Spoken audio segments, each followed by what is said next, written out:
12 years ago yesterday, in the year 2000, in George Bush versus Al Gore, exit polls were starting to be published on the news media at about 6 p.m., which showed that George Bush had a lead in major swing states.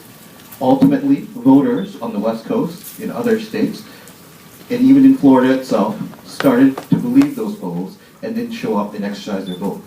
Today, we know that George Bush won by a little over 500 votes in that state, thus giving the election by the closest margin ever. We think that the publication of exit polls before an election harmfully influences the perception of voters, and it creates an illegitimacy or the perception of illegitimacy for those people who have won that election and for democracy having been served at the end of the day. And that's what the opening house is going to stand for, and why we're going to ban all exit polls, all surveys to be published before the results of an election. Let's look into the simple model. Basically, yeah, we're going to ban all polls. That's the model. Good. I'm going to talk about 3 points. I'm going to talk about why deliberative democracy is about individual expression. I'm also going to talk about why the perception of the effects of polls on the election is very important, and most importantly, that the perception that democracy has been done and is legitimate. And finally, why every single vote counts, even when you're in the opposition. Let's look at the first area of substantiation. Deliberative democracy is about individual expression. We think that democracy is founded on the idea that everybody has a right to vote, but more importantly, that everybody should be able to exchange the ideas and the thought processes from other individuals and weigh those issues out in what we call the free marketplace of ideas. We think that's very important for those issues to come out. We think that all those views need to come out, versus the idea that other people's opinions, just because of the number of those people come out and say that they're in for that, we think that that's problematic. Please sit down. We think also that these individuals basically need to vote for what's best for themselves at the end of the day, after they've been able to weigh up those issues. Because ultimately, a democracy only functions when we're able to deliver the needs and the wills of the people. And that quality of the functioning is impaired when individuals start voting for other things. And I'll get into that, but before then, opening. It's a legitimate option for you not to vote in your US context. It's a legitimate option for you to vote for a third party in that context. Why is it not a legitimate option to vote based on a number that you believe in? I'll get into that in a second, where I talk about paradigms where there are compulsory voting, but also, let me just quickly answer that. Look, when you don't express that opinion, and when the vote becomes that close, it gives the legitimacy to those opposition parties and those other individuals to become indignant and stall the wheels of government as we see today, where elections are so close because people feel that they have no voice in the matter and no longer choose to vote on those issues and no longer come out to vote. Many of those issues, even in those state elections that are affected, grind the halt of the lower house of Congress within the United States to a standstill, that make us on the precipice of what they call the financial cliff. And those types of things stall democracy. And we think that by eliminating them, more people are going to be more inclined to express their opinion. But finally, let's look at the quality of the functioning of democracy. Because you can't begin to actually deliver what the people want when they don't express those votes. And we think that's very important. And because of that, that's going to be harmful. Why is... Right? We think when the news and the media publish these polls, they influence the individuals and they influence their choices, because we move into the second area, perception of the effects on the polls on the election. Because even when you talk about a compulsory voting idea, what happens is individuals start voting on what other people want and what other people perceive to be the voting criteria, instead of voting on what they think is a legitimate issue and expression of their votes. And why is that wrong? Because when you don't get that, and when individuals and politicians look at the closeness of those opinion polls, look at the closeness of those elections, and look at as that a mandate to either obstinate or stand against policies, we think that's problematic. We think because of that, it forces people to even turn away further from the electoral process and further turn away from their politicians and not being able to represent their views. We think that that's the harm that comes on a second level about the perception of those polls on the election at the end of the day. Please sit down. I'll take one closing if you have. All right. Let's look into the third area of why every single vote counts. Right? Because what I've been telling you up here is that whether or not you have the right to express that opinion, whether or not you choose not to express that opinion, is harmful to the democratic process. And when you are inclined and encouraged to actually think about that process and to think about the issues on the table in front of you, we think that that is what encourages these individuals to come out, especially when you look at minorities and the opinions of the opposition voice, and whether or not those minority voices are actually being able to express their ideas. Because we don't think there is a problem to publish those polls after the election, to actually look at what those constituencies and how they voted on those issues. And I think that also helps to deliver the democracy and the representatives able to deliver that in before 6 minutes. Why can you say that it is not legitimate to bandwagon on a winning candidate, but say that it is legitimate to say that I'm not voting for Barack Obama because it's black? Because at the end of the day, those politicians are elected to represent you. And so if you don't represent or you don't elect those individuals, and you elect them on issues that don't matter to you, then the government no longer reflects the individual of the state. The government no longer delivers the effectiveness and the ability of what their constituents and the electorate want. And that's the problem with the election process. And that's what continually feeds back on itself and turns those voters away from the election process. We think because every single vote counts, and when you look at those minorities, and when you look at those other issues, and how they voted, and why certain groups voted a certain way, we think that's the ability for the politicians to then look at that afterwards. And we think that the influence that that has on the voter beforehand is very detrimental. What have I talked about? I've talked about how exit polls, and surveys have undue influence on the electoral process. This might seem minute, but ultimately, because the individual isn't able or isn't willing or sometimes overcome by other people's individual expressions, their choices aren't being able to be exercised. And that feeds back on itself and destroys the quality of democracy and hampers those elected individuals to actually deliver to the constituencies what they want. And because there's a perception that the election is no longer legitimate, or that for those politicians, that what they're doing is legitimate action, it allows them to carry away and stalemate the process versus giving us a decisive and clear action of what politicians should do. So please, rock the vote.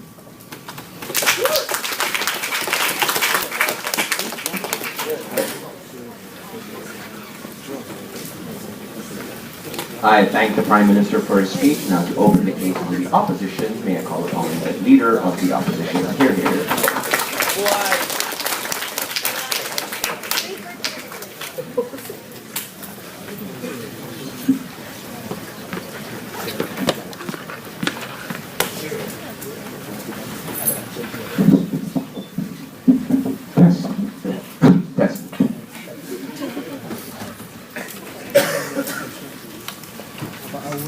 It's simple to say, Mr. Chair, that there are certain preconditions for democracy, for democracy to be able to be actualized. What are these preconditions? We think, Mr. Chair, that a well-informed society, a society that knows where the votes are going and knows the effects of their actual votes, is something that is necessary for democracy to be practiced fully and to be practiced in a right particular way. I'm going to argue to you two things coming from my speech. First is the idea of how it's a legitimate political strategy to take for individuals to vote based on numbers and based on statistics that were given in a particular poll, in a particular survey. And second, I'm going to talk to you about the idea of how it allows people to second guess or reconsider the second options when voting, and how that sort of thing is actually much better for democratic principles that each and every team here would like to progress forward. Now, before that, ladies and gentlemen, let's rip out a couple of ideas coming from the previous speaker. Because the first thing it tells us is this idea that it's an illegitimate vote, that if you're voting on a statistic, then suddenly it's something that is wrong, and suddenly it's something that doesn't actualize your expression and doesn't solve the purpose of voting. The first response is we don't think that's necessarily the case. Because we argue to you, and this is already bleeding into substantive, that we think that individuals aren't necessarily coerced into voting for a particular individual just because a statistic is released, ladies and gentlemen. That's why, even if statistics are released that an individual or a particular candidate might not possibly win, you still have individuals that don't necessarily move to another candidate just because the particular polls have been released. But the second reason on why we think this sort of thing is a legitimate expression of a political vote is because we think it's an objective fact, ladies and gentlemen. When statistics and when polls are released, essentially these things are things that are true, and essentially these things are things that people have control of because they can choose to move to another candidate or choose to move to another candidate that could also serve their particular interests. So the third reason on why we think it's a legitimate thing to vote on a particular statistic is because we think it's a possible political strategy to take. What does this mean? We think, ladies and gentlemen, the reason on why people have the right to vote and the reason why people can vote is so that that vote could represent their interests, so that they could voice out their concerns. The thing is, if they vote for a particular candidate that might not have a chance to win, or that might not necessarily deliver because they know that that candidate is in the super minority, then we think, ladies and gentlemen, the purpose of why the vote was given to an individual in the first place isn't actualized. So we think it's legitimate for anyone to choose or to move to another candidate based on the statistics and based on the polls of objective fact that was released because of these things. Because the vote is only actualized if that individual can maximize the capacity of that vote. So if the person thinks that he would want to move to another candidate because the original candidate he was voting for was losing, then that vote is still actualized, and that person still fulfills the purpose of why he wanted to vote in the first place. We don't think that there's anything wrong with that idea, and that's why it's a legitimate strategy to take.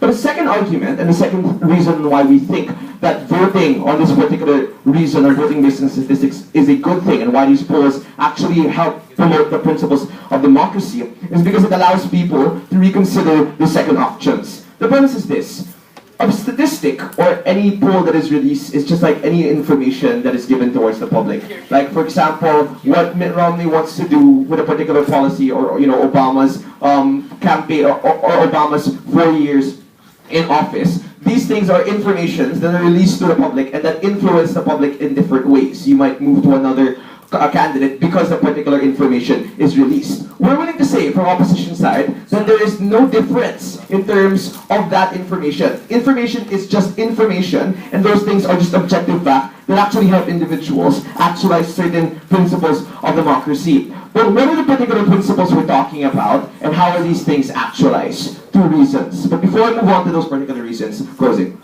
Okay, given the fact that there are other types of information which is available to the citizens, why is it uniquely necessary to be able to access this kind of information uniquely? We think, ladies and gentlemen, it's unique because if an individual votes for someone who will not win, therefore the reason of why he's voting, or the purpose of his vote, isn't actualized. So it's unique to say that it's a different strategy when you're voting for a candidate that could win. It's a legitimate strategy to take. Two principles and how they're actualized under our model when we're talking about releasing surveys and polls. The first reason is because it allows individuals to hedge their votes and allows for individual to go against a coalition of the opposition. What essentially does this mean? We think, ladies and gentlemen, once information is released, people are now allowed to recalibrate their vote, can now choose for an individual who might be in the super minority. What does this mean? If there are different individuals running for a particular, for the presidency, ladies and gentlemen, and one individual is winning by 30%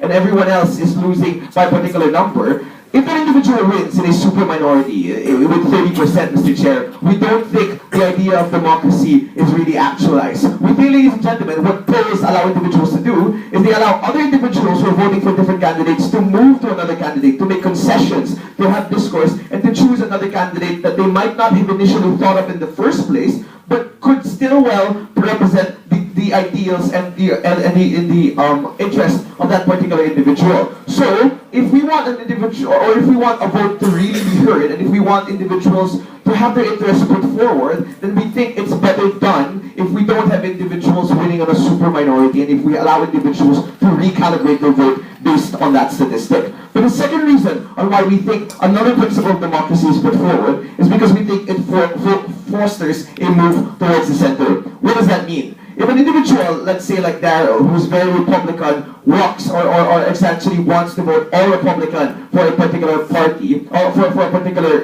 election, And it turns out that individuals in that area, or individuals you're voting for, isn't necessarily winning, then, ladies and gentlemen, they would more often now participate in the political discourse, would also participate and talk about what are the alternatives, because I have two candidates that are losing in the Democratic political party that also might want to put forward my interests. So, ladies and gentlemen, you have Republicans making concessions towards the Democratic Party, and you have Democrats making concessions towards the Republican Party. That is a move towards the center. You have individuals cooperating and talking with each other, talking about other people within a different party that could also put forward their interests. And those concessions, ladies and gentlemen, we think is good for a cooperation within democracy. It puts forward those ideals that we'd like to put forward. And for all those reasons, Mr. Chair, we are very proud to oppose.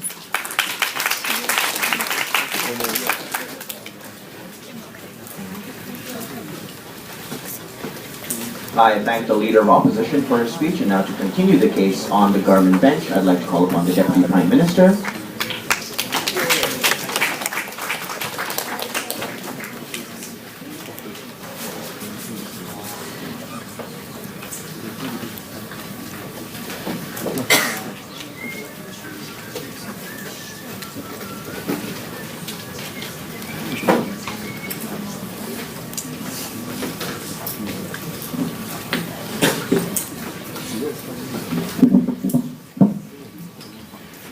Mr. Speaker, hold on a second. How do I Mr. Speaker, I'm going to look at the bulk of the LO by looking at the definition of legitimacy and what it means by way of rebuttal. Okay? So he says it's legitimate to consider what other people are going to do with their vote, possibly because there's some benefit you get from that. So what did he say firstly? He said that, well, in the status quo, if I see a candidate leading in the polls, then I would feel it's a waste to not vote for him because my vote will be wasted if I vote for anyone else. Well, the first thing I want to point out is that there's little value, obviously, in giving your vote to a candidate who's going to win anyway according to the polls if you don't really like his policies. If you don't believe in his policies and you think that he just doesn't represent you, then why are you going to give him a vote anyway? It's of no value to you because he's going to win anyway according to your logic. So that any utility he described coexist doesn't exist. But secondly, we'll say, actually there is a point in voting even if you think someone else is going to win, obviously, according to the polls. Because the expression of your dissent, when aggregated among other people who also seem to want to vote anyway, despite someone else going to win anyway, is important to the government that comes to power because the aggregated expression of the dissent signals strong issues that governments must still deal with even though they were elected by a majority. It puts pressure on them because no government wants to appear even though they won elections like they don't give a damn about minority groups. So the magnitude of the dissent is also very critical, and there's just a value in voting for someone even if you think that someone else will win, obviously. Even in multi-party elections, this I think when he went to his last part of his speech, he said where there are like 5 candidates and maybe it's more strategic to vote for someone else, even though he's not my first choice, because that way I can show up, bolster the minority votes, and then maybe then kick out the guy I really hate who seems to be leading anyway. But the problem with that kind of strategic voting is that there's no coordination among voters in the country when it comes to the day of elections. Like though I may know right now from a poll that 5% love Obama, 20% love Gingrich, and 10% love someone else. And I think maybe though I hate the guy Newt Gingrich, but I hate Obama more, and I should vote for Newt Gingrich to make sure he has a chance of getting the power. Because I can't coordinate my vote with other voters out there, there's nothing they can guarantee, honestly, when they engage in the kind of political calculations. So again, even in the scenario, there's still utility derived from trying to look at numbers. It doesn't really help you in any way become a lot more informed and allow your vote to have greater meaning. But this is where LP showed utility when you just focus on what you want. When you vote purely based on the candidate whom you think deserves a vote, and you don't allow him to look at numbers. And ordinary laymen, when we look at numbers, we tend to be a bit overwhelmed by it because numbers scream a lot. It's very easy, like, oh, that guy's got 80% votes, or he's got 80% of the support. You reduce the incentives and reduce the ability of the average voter to think harder and harder about the interests that he should really think about, especially when maybe in most countries there's still a lot of undecided, uncertain voters who are still thinking to the very last day to where they want to cast their vote. We think you get a better quality democracy under outside the house when your voters think a lot more seriously about issues, not thinking about what their neighbors think. Sit down. Furthermore, he told you as well in his speech, which I don't think the leader of opposition tackled, that you actually increase the legitimacy of governments, or rather the winners of these elections, because there will never be any question about whether or not you did or did not get the maximum voter turnout, then they have been affected by what other people thought. This is critical because the one prime example we have is the Florida elections in 2000. Bush won by 500 votes in a state of over 20 million people. And there was a lot of speculation that the reason why the vote she did not swing the way of Al Gore was because people were influenced by the numbers that were being projected that show a clear Bush victory, and hence people thought my vote doesn't matter even though I want Al Gore more, but it doesn't matter so I don't turn up to vote. Already, voter turnout is an all-time low in many countries because people think that the vote doesn't change anything, or one vote out of a million, how does it change anything at all? But the status quo as it is with election polls, it makes it even harder to tackle voter turnout and then make it harder for governments to win elections and be perceived as truly legitimate because they truly got the people voting for them who wanted them and never else showed up. So 2 pieces of extension in my speech. I'm going to look at later on. I'm going to look at when it's truly legitimate to consider what other people are thinking and how we do that very well even in our policy. Then we'll look at dominant parties. Yeah, small groups. Okay, so when is it legitimate to consider what other people are thinking? It is when you're actually hearing arguments and ideas and reasons why you should follow what other people are thinking. So like what we support in outside the house, things like newspapers making calls and saying we support Obama. We support the idea of having the status quo influential figures come and open and say I prefer that candidate and giving a reason why voters who are unsettled should listen to them. And we're okay with political rallies and huge numbers coming out and trying to impress upon the rest of the country the importance of the issues. Why is that good? Because though you are also going to think of what others are thinking about under our policy in that scenario, at least you have reasons to play around with in your mind when you finally do decide who you vote for. That's better, and that's the only way it can be legitimate to consider what others are thinking, because there are reasons that are challenging your point of view, and that results in a more truly informed voter. We don't think numbers say anything meaningful at all in terms of how a voter believes or values his priorities, because it doesn't change my point of view. Oh, sorry. It doesn't give me anything more meaningful in terms of my ability to come up with a better approach and what thing makes sense for me and for other people. So that's why even in the status quo, if you wish to have people looking at what others think about, it's better if they look at arguments raised by others and not just look at a number. Second, so we already told you in LP's speech about scenarios where you got close call elections and why it's quite critical that we have a ban on such polls. But even in scenarios we've got dominant parties, in particular states in America, it's very important then for minority groups to not be oppressed or at least feel that there's very little point in them coming out to express the point of view, because it's very easy to feel you will always be on the losing end of the vote when you're in a slightly defined racial, geographical, linguistic group in many states. A ban on such polls makes it a little bit easier for their candidates, for their representatives, to give them a glimmer of hope that there might be others who share the same point of view that you hold. This encourages minorities to come out to press for change, and that's how you get a far more representative, legitimate government. So in summary, I just don't see the benefit to any voter from thinking about numbers, because in all the rest scenarios there's little benefit, but there is a benefit to governments when everyone thinking strictly about what they think makes sense and only what makes sense in terms of arguments and reasons. Bring back to propose.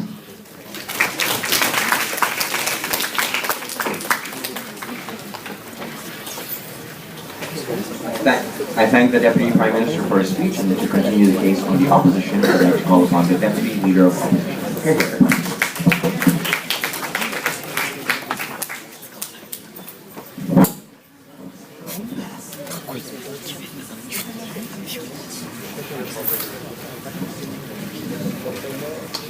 Hamid Karzai was elected as president of Afghanistan with almost less than 20% of the popular vote.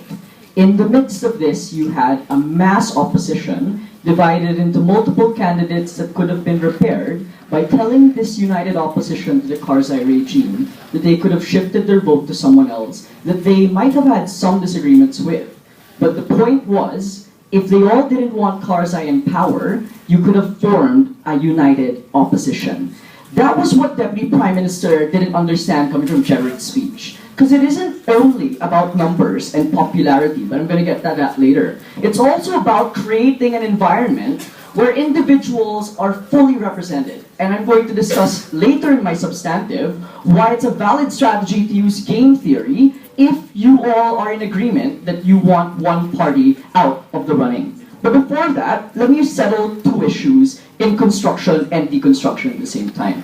First one is legitimacy. Because what we can observe from the second speaker is he's forcing his own definition of a legitimate vote. In a POI earlier, I alluded that you could be libertarian and not vote at all, and that's a valid political opinion. There is no such limit in terms of what you're voting for and how you vote. Because society, on principle, respects your participation, how you define it, ladies and gentlemen. That's why we think that numbers on their own are also legitimate factors in terms of what you could use to construct your own informed opinion. Because this is the next thing he says. It's always only going to be better if it's in an argument or in a debate or through a platform. That isn't mutually exclusive. We have those too. And if your opinion is solidified around these areas, if you're a full-blown conservative, numbers won't matter to you. But numbers matter to those who are uncertain. People who are ready to make concessions if they are convinced. And what numbers do is, it doesn't give you an objective opinion, but it gives you the opinion of the popular vote. Why could it be that so many people support this particular stance or candidate? That's an indicator that maybe you should reconsider your stance, that you could reconsider your second opinion. So not only do you present a good election strategy, you also allow other individuals to take away from their staunch political position. Because the constructive part of this issue is we want to develop political maturity. And in that aspect, we don't want it to be purely a game of personalities. In that aspect, we think that numbers present a unique perspective, the popular opinion, and if you're a holder and you're away from that popular opinion, maybe, ladies and gentlemen, you could shift and your stance a little, maybe, ladies and gentlemen, you could consider other factors, but that's a legitimate factor, just as jingles are in campaigns, just like how platform posters are in campaigns. We don't think that they're any different. But what can we conclude? Popularity on its own may not be the most effective intellectual political position. But it's a valid political strategy to take because in terms of popularity, if it appeals to the lowest common denominator and you actually sway an individual to supporting you because of that, and the number allows you to analyze other candidates that you might not have considered before, these are all good things for political maturity to develop. Next point, let's talk about game theory. Earlier I alluded to Hamid Karzai. We've seen this on multiple levels. We've seen President Mukherjee in India experience this to a limited degree before he got elected. In the Philippines, no thank you, Benigno Aquino was elected with less than 40% of the vote. What does this mean? It means that occasionally, especially in elections with multiple candidates, you elect people who aren't supported by a majority of the population on the ground. In fact, we'd argue that you might have 70 or 60% of the population not in agreement that this person should be in power.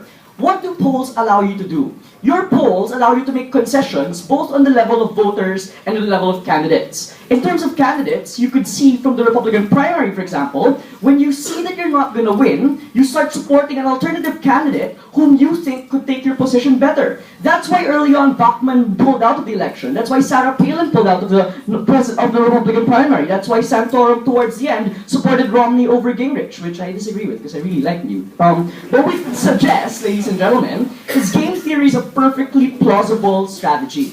Because though you might disagree on levels of gay marriage or abortion, you all agree that you don't want Obama in power, right? You all agree that you want to present that conservative standpoint. And it might not even be in the US election, but the relevant context is this. If you're in agreement that you don't want one person in power, but individually your voices are too silent to put a chink in that armor, to put a dent in that election, then you could coalesce and create units that inherently unite that opposition and force people to listen to you. Because we think, ladies and gentlemen, it's abhorrent to have people elected into power when they hold less than 40 or less than 30% of the general popular vote. That's the reason why Karzai's government can't get a foothold against the Taliban. It's because so many people dislike him, but he won because he was the biggest minority among lots and lots of minorities. We think that game theory is a perfectly plausible strategy. Secondly, it's also about voters giving concessions. 1 minute. We think, ladies and gentlemen, that when voters concede and move their opinions around, you get to unite voices that would have otherwise been ignored. Because if minorities become too small after elections, and this is their assumption, right? When minorities get too small after elections, you end up forgetting that they were actually there to begin with. You end up having independents not listened to at all. You end up having German party lists, for example, in the German context, not being listened to because they never get that big of a say. We think that polls will allow you to coalesce, and that's a great thing to have in the status quo. Asha. If you say the opinion polls result in certain losing candidates like partner pulling out the race, is there a risk that some can pull out prematurely because they just don't believe they have any chance?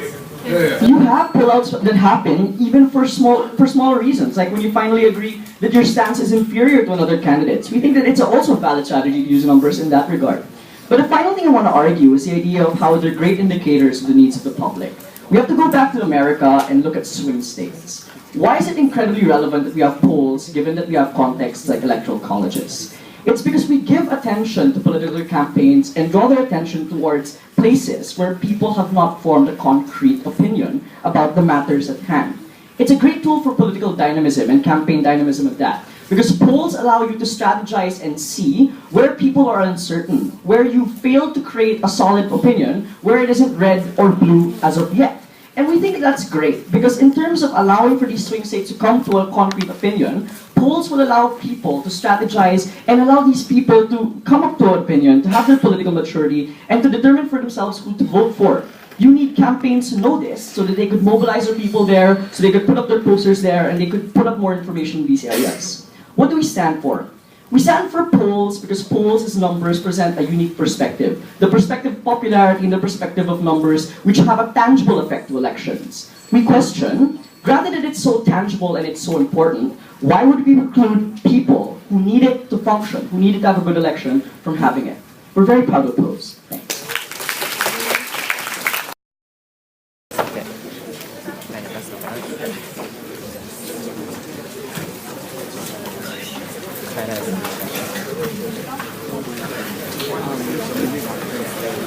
I thank the Deputy Leader of Opposition for his speech, and now to start the case on the lower half of the debate, could I call upon the Member of the Government.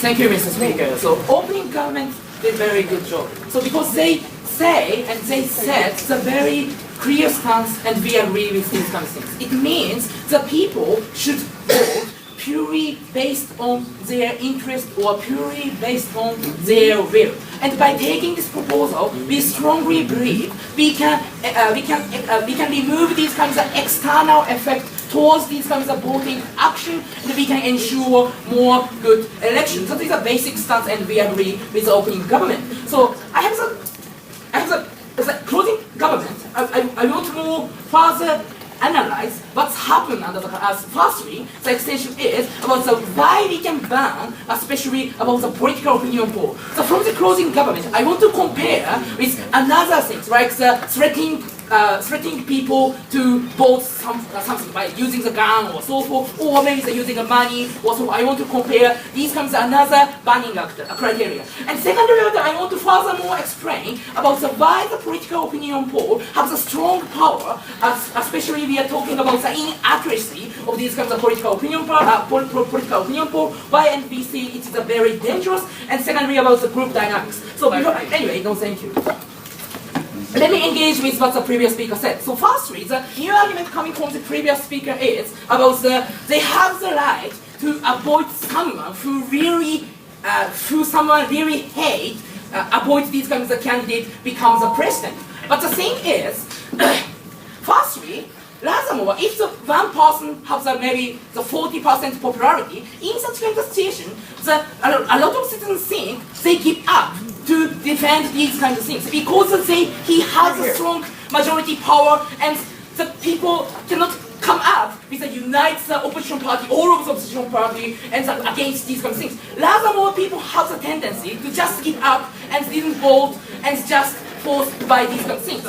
Furthermore, we say, if you think about the election or voting itself, the voting is the only way to reflect your idea properly and accurately. Why is that? So simply because even if your candidate cannot get the position, it is not useless because by disclosing these kinds of information about who gets how many percent support, can be an incentive to think about the president or who elected candidate can think about these kinds of opinion as well because they have a strong incentive to re-elect again. In such kind of situation, they care about another person's idea. And if they can visualize these kinds of idea by seeing the actual vote, which visualized by voting, pure voting, and we say that is more effective. And moreover, we say what they say talking about is about the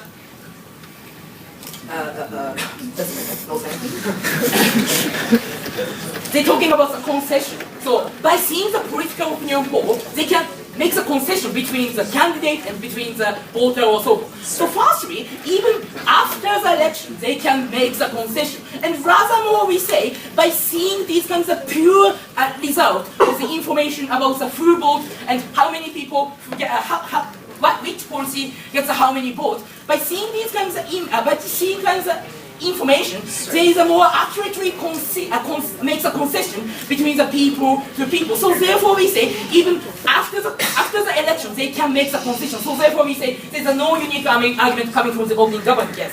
This is the context. You have a president who is elected, but the majority of people in your country never agreed for you to be in power. Why shouldn't an opposition have the leeway to unite under a stronger banner? The president is not a king or emperor. There is another way to deter the crazy president doing some crazy things. There is a Senate exists, or there is a Congress exists. There is another way you can sue the court, and the Supreme Court is also exists. In such kinds of democratic process, if these kinds of people, the majority of the citizens, against these kinds of president, there is also alternative way exists. Rather as a closing government, we want to emphasize that vote is a very, very important. Pure vote is very, very important if you think about the nature of the vote, because it is the only way to reflect your idea properly to these kinds of political arena. So anyway, let me move on to my extension. First was I want to compare the criteria of why we can ban and why the state should ban these kinds of things. So for example, several things we already ban under the current situation, like the threatening by the gun. Please vote me, and in such kind of situation, we already arrested. Or maybe you giving the money to the rogue and please give me vote or some kind of other thing. It is also we banned. Why is that? Because the government take care about the pure vote of these kinds of citizens, Mr. Speaker. Because by threatening or by giving the money, these kinds of citizens' mind distorted by these kinds of money or vote. And the closing government strongly believe the political opinion poll have also the same effect. Why is that? That is my second extension. The political opinion poll, first the problem is the inaccuracy. Because the media doing these kinds of things, and the media have strong incentive to distort these kinds of things, like the Fox News or so forth. And in such kinds of situation, the for example, like the how to question can change the result of the political opinion poll, or where you get the information. It's also changing what makes the biased result of these kinds of things. And the problem of these kinds of political opinion polls is that people misunderstood. Oh, that is what all people in my country think. And we say that is dangerous. So firstly, because this inaccuracy point directly attacks the opening opposition side argument. Because their arguments entirely based on these kinds of result of the political opinion poll is an accurate result. But we say it is not, because this just summarizes anyway. So, and secondly, about the group dynamics. So, Mr. Speaker, as I said, the people misunderstood by seeing the political opinion poll. If the Romney or Obama has a very big popularity, people think and misunderstood. Oh, many persons supporting these kinds of party, and we say that is dangerous because if the Romney talking about something, people can see behind the Romney the many citizens supporting these kinds of things. And we say that is a not good effect.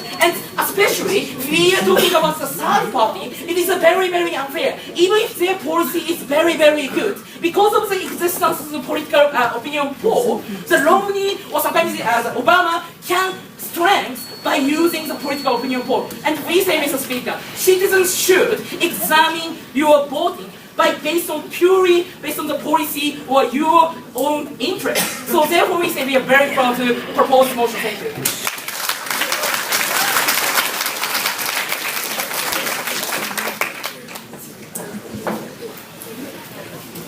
I thank the member of government for his speech. Now to extend on the opposition side, may I call upon the member of the opposition. Here he is.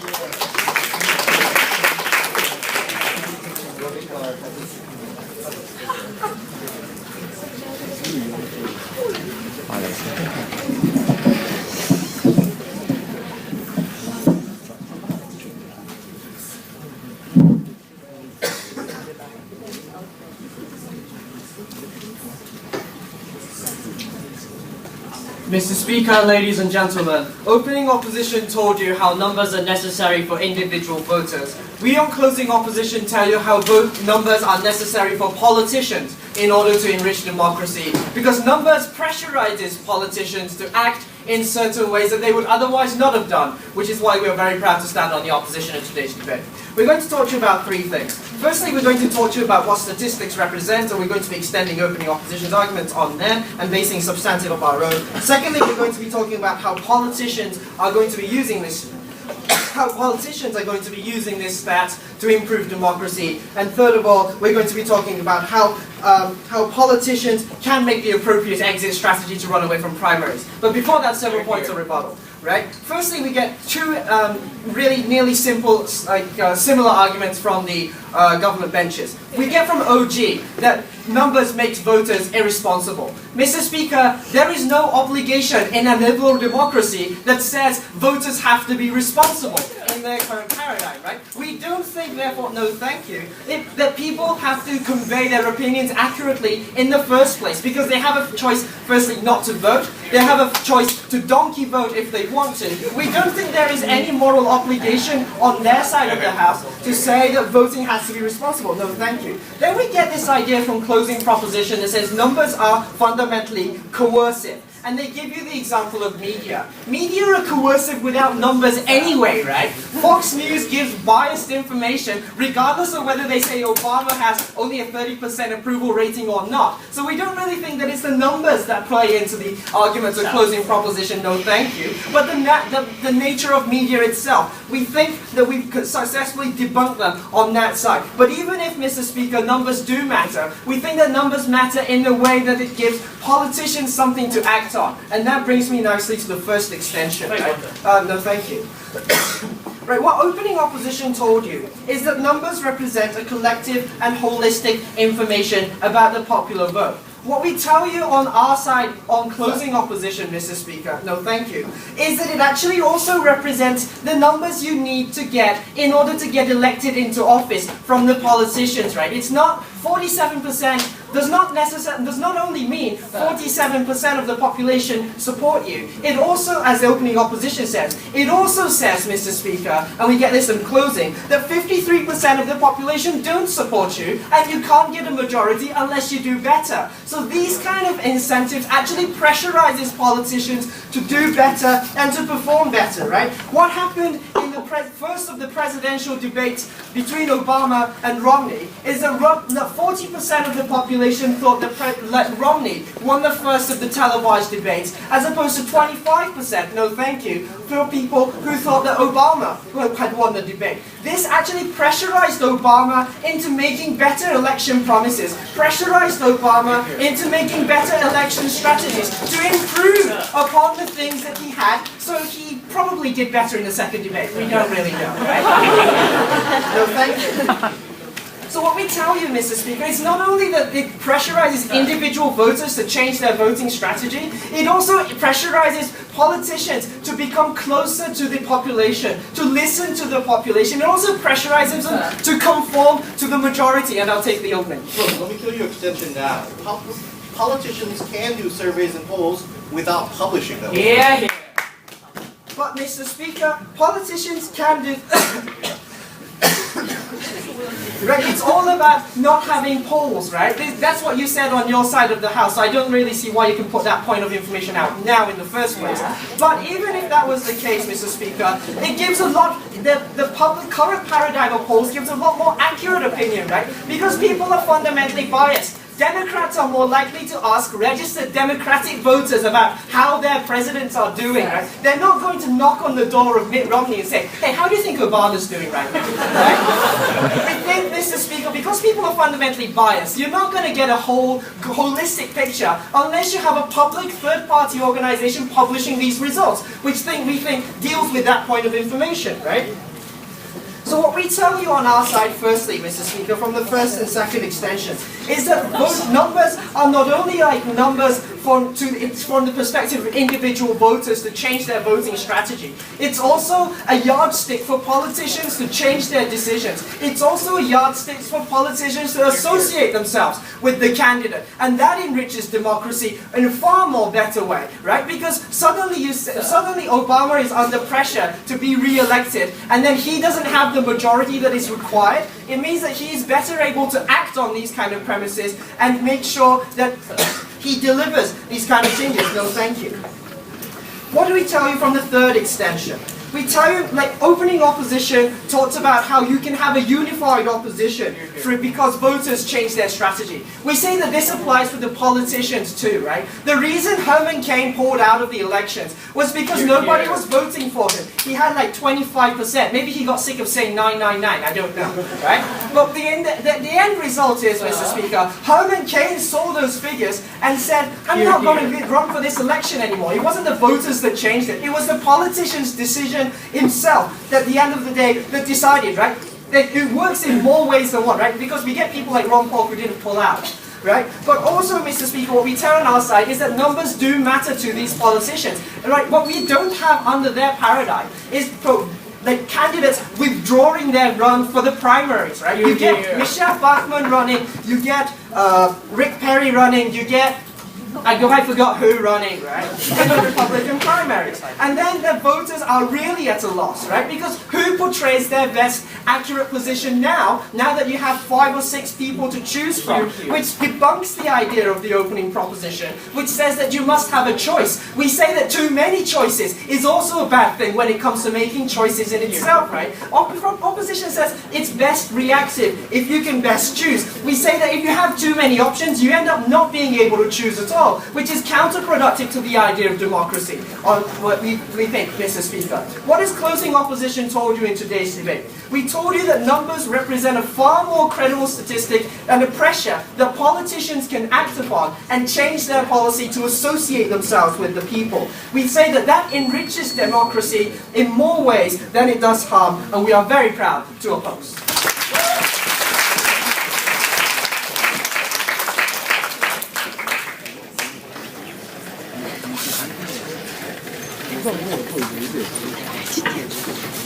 I thank the member of opposition for his speech, and now to conclude on the government bench, may I call upon the government whip. Sir, here.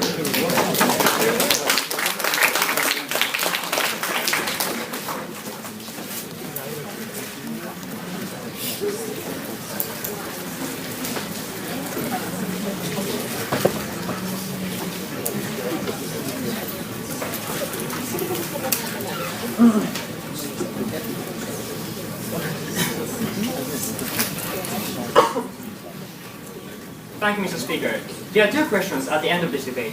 Firstly, I'm going to discuss whether or not there's a unique necessity for those opinion polls to exist in the decision-making process in a democracy. And secondly, I'm going to talk about whether or not poll is the actual legitimate basis of decision-making process, because we are heard from the opening opposition those objective facts should be the basis of the decision-making process if the students want it to be. We think, Mr. Speaker, this argument is predicated upon the assumption that those information is correct and can be trusted, Mr. Speaker, which we contested from closing government, and that we don't think these are the legitimate tool of the decision-making process. So on to my first question, which is about whether or not there's a unique necessity for these opinion polls exist as opposed to other sources of information which are available in the status quo. Now, Mr. Speaker, apart from the opening opportunity from the first and second speaker is that those politicians can make decisions as to, for example, like having coalitions or even pull out so that they can win over the majority which they really hate, Mr. Speaker. Now, we told it from the closing government, Mr. Speaker, that is not mutually exclusive, right? Because obviously, even after the elections, those the opposition parties can unite with each other so that they can win over the ruling party, right? Let's take the example of the case here. For example, the ruling party has support from the 30%,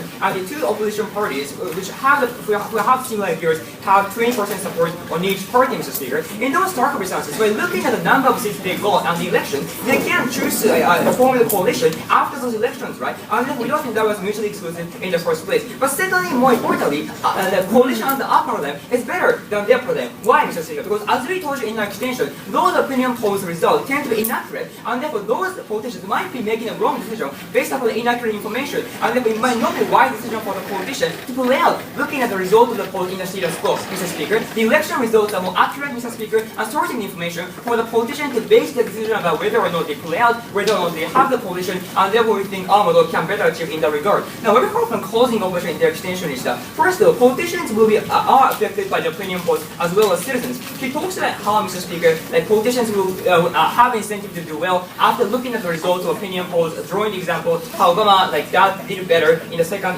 presidential debate. Mr. Speaker, firstly, in general, politicians have extreme amount of incentive to do well, even without those opinion polls, right? Because obviously, those Obama and Romney have massive incentive to elect themselves, and there's a reason why, Mr. Speaker, they're trying extremely hard to, for example, put money in their campaign, and also extremely do as well as possible in those presidential debates. We don't think those opinion polls are unique in terms of increasing the incentive on the part of politicians. But secondly, Mr. Speaker, we think that we are opposing the publishing of opinion polls, right? Well, the problem we are providing to you from the government side is that those citizens are unduly influenced by the publishing of those opinion polls, right? If those politicians need those opinion polls to know about their circumstance, they cannot form their own groups to ask citizens about whether or not they support them, right? Now, the response coming from the closing member of opposition is that those voters will not answer, Mr. Speaker, to the polls done by the politicians themselves. But that's odd, right? Because we told you from closing government how even now the actor which are making opinion polls that biased to some extent, we told the example of Fox, MSNBC, and therefore given that even now those media are not trusted entirely, Mr. Speaker, those media are not really objective, but rather they're biased to some extent. We don't think that those politicians themselves are different from those biased media which are doing opinion polls in the status quo, and therefore we don't think there will be massive change in the status quo in the after plan in terms of the effect or the incentive of politicians. Now, lastly, in the extension, they talked about how in the after plan, Mr. Speaker, they extended the idea from opening opposition about how politicians cannot pull out, cannot make smart decisions about whether or not they pull out. Mr. Speaker, the reason why Rick Santorum and Rick Perry withdrew from their presidential elections was not actually because of, for example, results of those opinion polls. The reason why they withdrew was because, Mr. Speaker, they actually lost in the primary results, right, Mr. Speaker, and therefore primary election was the real reason why they pulled out, not the results of the opinion polls which are published by the media, right, and therefore by seeing those actual results, Mr. Speaker, the real result of the elections, for example, primary elections and so forth, they can make decisions, that kind of thing, and therefore we don't need those opinion polls for the politicians to make that decision, and therefore that's the response to the entire case. So moving on to my second point, which is about whether or not hold the legitimate basis of the decision-making process. Before that, I'll take We told you two things clearly, that we can unite an opposition and we can make you rethink your less popular opinion.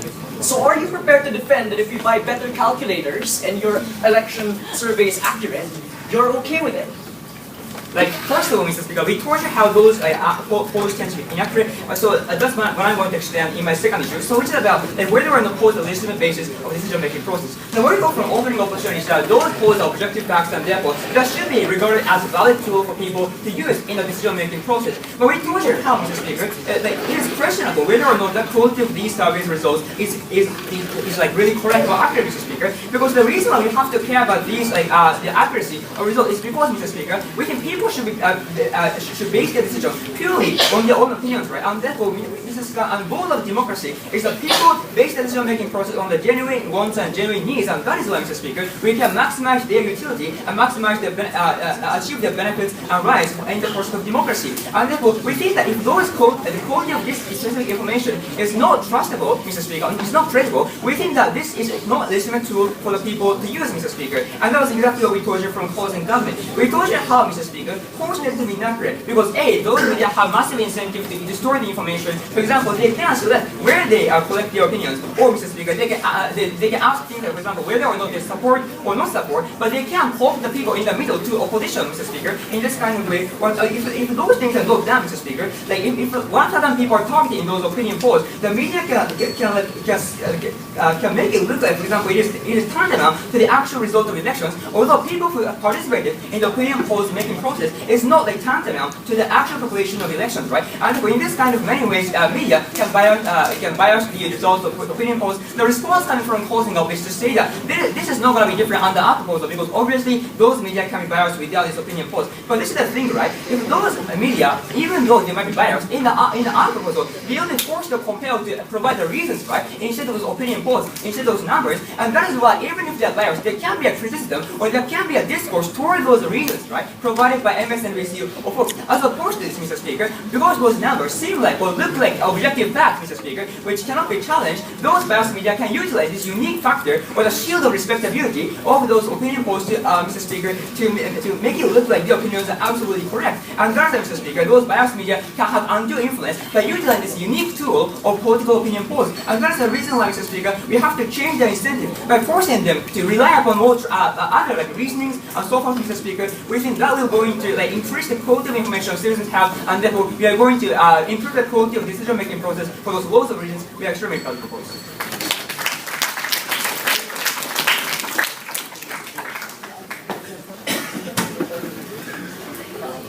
I thank the government whip for his speech, and now to conclude today's debate and the opposition bench, I'd like to call upon the opposition whip.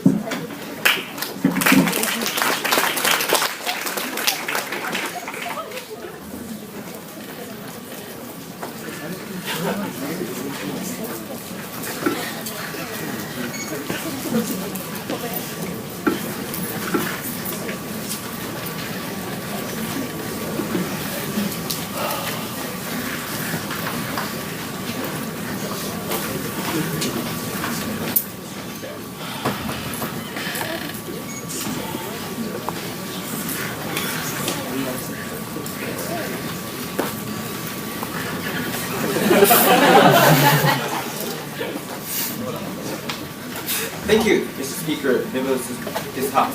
It's very funny to hear from the closing government that they are that they have been creating, that they have been providing the new policy materials such as issue of irrationality, etc. But we think that is complete rubbish because opening government has talking about in the first place. At the same time, sourcing is not the reason to take this proposal, right? Because information has been already distorted and sourcing will never be solved within their paradigm. We think in the first place, people are irrational all the time. At the same time, it's impossible to guarantee perfect rationality, right? We say on our side of the house, what we have to consider is what kind of circumstances is best for the citizen to decide certain degree. In this situation, who is the best actor, who is the key actor to contribute to decision making? In this situation, that is a politician. That was explained by my partner. This is the one reason we are superior to their side of the house. We have the two issues to talk about. First, let me analyze the incentive of voters and what we think. So the analysis coming from the government is totally invalid, not valuable in this debate. Secondly, I'm going to talk about issue of my partner's extension concern issue with incentive of coalition, how this actually achieved in contributing to the better democracy within the country. So thank you. Firstly, onto the issue of the rationality. We have the same logic from the closing government and opening government, basically saying the information has been distorted. At the same time, people are irrationally voting. That's the problem we have here at the house. But we have several responses. Firstly, in the first place, information has been already biased. Like the case of New York Times, sourcing has been try to provide information, try to provide and broadcasting based on a liberal idea. No, thank you. Sourcing has already distorted. At the same time, we still allow negative campaign in the case of the United States, which we try to put emphasis on negative side of politicians. We're still happy to do those kind of things. Therefore, even if those kind of information itself is biased, there's still room to let them allow to do so. Because there is no legitimacy just because people are irrational, Mr. Speaker.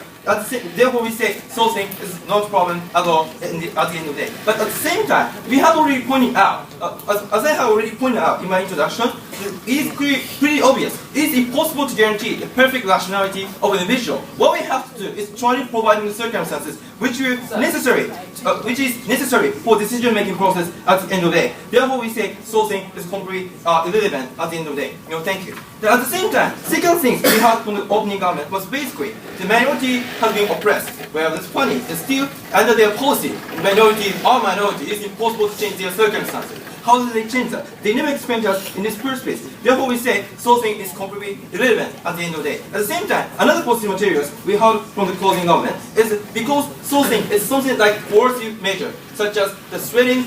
Unless you vote me, I'm gonna kill you. Well, that's funny. It's totally different from the cases of what we are talking about. Because, no, thank you. Because that will be completely coercive, Mr. Speaker. It will force individuals to take the choices that they have to vote for a particular individual. But, no, thank you. Because the case of the outside of the house cases, people will choose to a certain degree by influenced by the media. But still, there is people who want to choose particular politician, Mr. Speaker. If there people think, even if people perceive sourcing is very important, supporting Obama is better, what majority will think, there is still people who won't vote for the Obama, still try to vote for wrongly. Therefore, no, thank you. This is not the reason to take this proposal. And moving on to my panel's extension, concerned the issue politicians' incentive. The opening government has been basically talking about voters' incentive, but my panel has specifically explained to you from the perspective of politicians' incentive, Mr. Speaker, which is completely important to establish further develop democracy. As my panel has already told you, no, thank you.